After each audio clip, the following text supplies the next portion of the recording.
Šios savaitės gražiausių Vyčio epizodų penketuką pradeda Edvino Jazukevičiaus 3 tritaškiai per pirmąjį kėlinį prieš Rasus.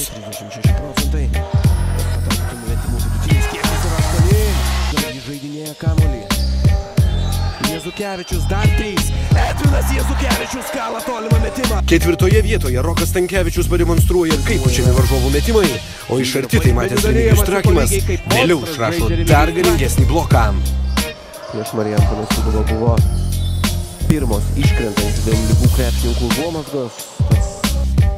Trečioje vietoje juvelyrinis Augustino Venskaus perdavimas jau matytam Rokui Stankevičiui. Antroje vietoje Edvinas Jazukevičius laiku pamuša kamuolį, o po to kelia šakių areną ant kojų. Pirmoje rungtynių pusėje dabar greit ataka. Edvinas Jazukevičius dėjimas į krepšį. 2 taškai, 61-53. Ir pirmoje vietoje vėl blokas. Šįkart epizodo ir visos savaitės herojus Povilas Butkevičius. 14 sekundžių. Dar ir blokas yra išrašomas. Aplodismentai iš AKC sirgaliai puikiai supranta komandos padėtį.